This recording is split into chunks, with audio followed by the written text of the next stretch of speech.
Travis Leamons, and you are watching City Pulse, Houston Television's highlight reel for the city of Houston. With public safety, infrastructure, and overall city government efficiency being major topics of conversations, we start with two major announcements from Mayor John Whitmire. He has unveiled his proposed fiscal year 2026 budget and outlined a new 5-year agreement with the Houston Police Officers Union that includes a salary increase to help recruit and retain new police officers. First, the budget. According to the mayor, it represents a new chapter for the city of Houston, one grounded in fiscal responsibility, service delivery reform, and a commitment to restoring trust in local government. Infrastructure was right there in the top priorities. This budget will spend almost $500 million on drainage and street repairs, highest in anyone's memory. Thank you to Public Works and Randy for their presentation. Quality of life issues was a concern across Houston.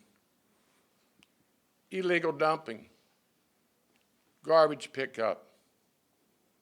Last week on the agenda, we bought 30 garbage trucks. Previous administrations were buying used garbage trucks that stayed in the shop. We're improving solid waste. It's a top priority. Other quality of life issues like our parks, health department. This budget reflects the services that Houstonians expect and deserve. As for the new 5-year agreement with the Houston Police Officers Union, Mayor Whitmire emphasizes that it's not just about greater benefits. We were having serious issues with recruitment, retention, because Fort Worth, Austin, our local partners, the villages and others, were giving better benefits than HPD. In any job, particularly when you are putting your life on the line, morale matters. And morale is good in HPD. But this is reaching all-time highs. They want to work for Mayor Whitmire. And make sure you say John Whitmire. The agreement with the HPOU comes after more than 1,000 City of Houston employees accepted a voluntary retirement incentive. For our next story, dozens line the basement corridor of City Hall to hand over badges and say farewell after years of service.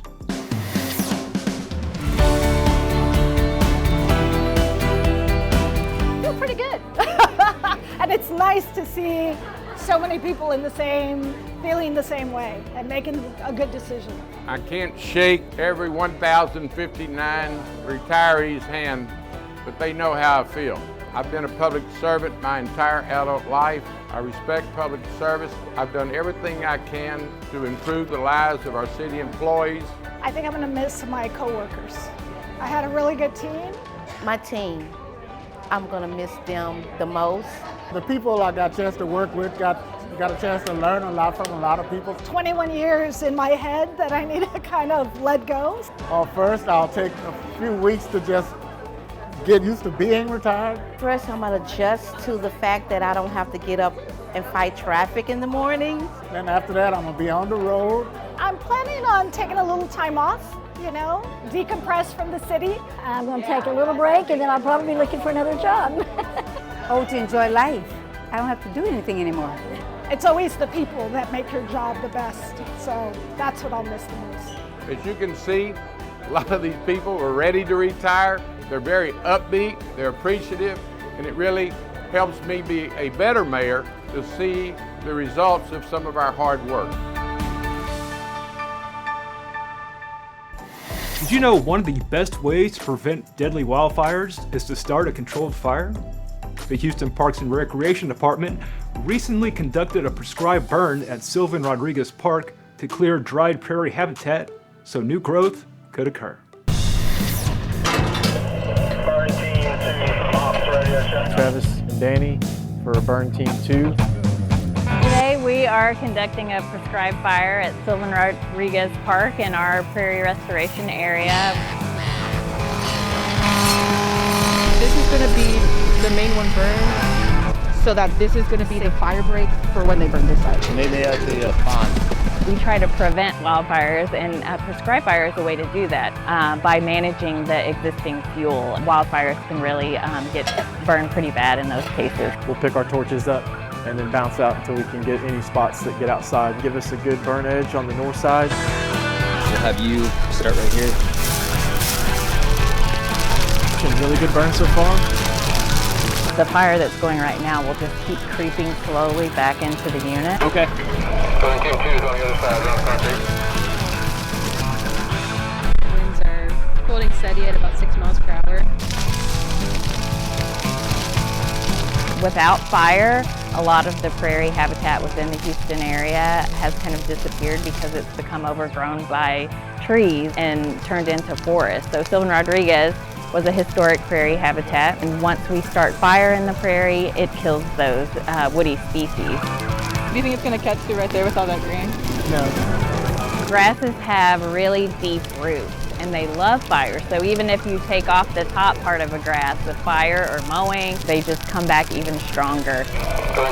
It'll be black for a few weeks, but you'll start seeing green sprout up, and really you can see the deer come back into the prairie after a couple of days. When the new green starts coming out, the prairie will be full of deer and other wildlife, and after a month it will be fully green and you won't be able to see any black anymore.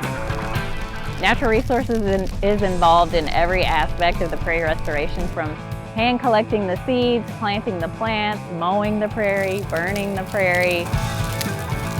We want to be involved in all of it, and the fire department is a fantastic partner for us. When City Pulse returns, Fleet Week to Houston, Operation Take Back, and using the force for a good cause. See you soon. In Houston, a taco is never just a taco. It's an inspiration from conversation. It's where heritage and ambition come together. Because we know together makes it amazing.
Hurricane season is from June 1st to November 30th.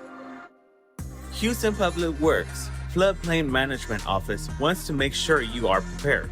Know your flood risk. Half of all flooded properties happen outside the floodplain.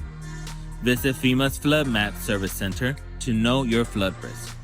Insure your property. Buy flood insurance today. Flood insurance policies take up to 30 days to go into effect. Also, make sure the policy has adequate coverage for your home and property. Protect people and property from flood hazards. Driving around barricades could be a deadly decision. Don't drive on flooded streets or in areas that are prone to flooding. The Floodplain Management Office has lots of helpful information on how to flood-proof your home. Build carefully.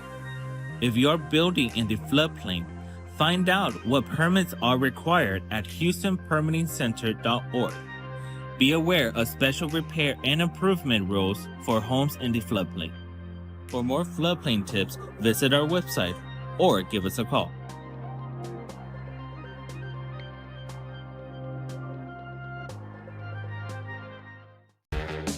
Dusk is the best time to watch the bats take flight from their Wabridge home.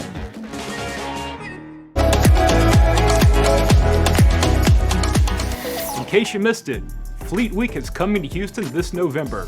Here's the call between Admiral Darrell Caudle and Mayor Whitmire, where the invitation was accepted. So I wanted to give you the official word. You know, you invited the Navy to come to Houston. Yes, and sir. I wanted to give you the great news that we formally accept that invitation. We look forward to bringing the Navy down to Houston, and we're going to do Fleet Week Houston in November. Well, I understand, doing a little research, it'll be the first time that Fleet Week is in the state of Texas, meaning first time in Houston. We have a great port. We certainly support our military in Houston, the greater Houston area. So you need to just let me know what we can do to assist your sailors while they're in port. I don't know if they get any free time. You know, the Astros are here. I could go on and on. We would like the opportunity to welcome your sailors like they deserve. It's going to be at least 1,000 sailors and Marines, so you'll see them flood the zone around your great city in their dress uniforms. We will coordinate with your team, sir. We will arrange hundreds of events. By the way, I was also told it's the 250th anniversary of the Navy and the Marine Corps, so hell, we'll manage to have a birthday party while they're in town. Exactly. It is our 250th, sir. Yes, you know, we're actually a little older than our country by about a year. So our Navy is looking forward to celebrating that 250th in Houston with you. There has been a strange disturbance in the force. Thankfully, it's May, and May the 4th be with you, as it is with me. The Star Wars enthusiast Houston fan group held its annual Feed the Force community food drive to celebrate Star Wars Day. This event originated in 2015 to help combat the dark forces of hunger in the Houston community. All donated non-perishable food items and canned goods went to the Houston Food Bank, which recently lost $11 million in funding due to federal budget cuts. Finally, at-large 5 Councilmember Sally Alcorn and the Mayor's Office of Public Safety and Homeland Security take part in Operation Take Back. It's a campaign where city employees are encouraged to properly dispose of unwanted or expired drugs. However, the operation extends beyond employees, as it is a tool to educate the youth about the dangers of pharmaceuticals.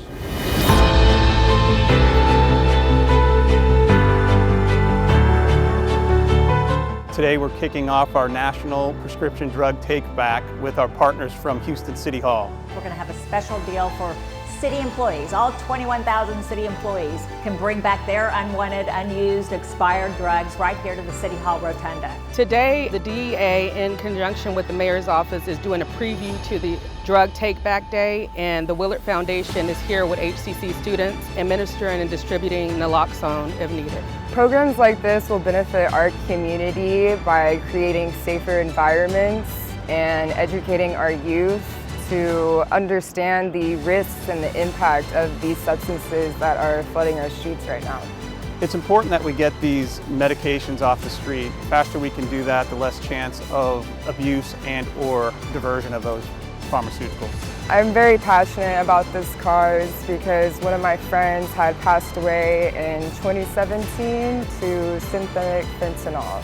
And I feel like it's very important to educate because education helps with our prevention of opioid overdoses. We want to get them out of their house, and it's just so easy to bring them right here, down here to the City Hall Rotunda. We at DEA have been doing this for approximately 16 years, and we've collected 19 million pounds of medications during this program. Those are medications that have been taken off the street and, again, lessen the chance of abuse and or misuse of those medications. My hope is that we get more attendance and then that we have more free access to mental health care.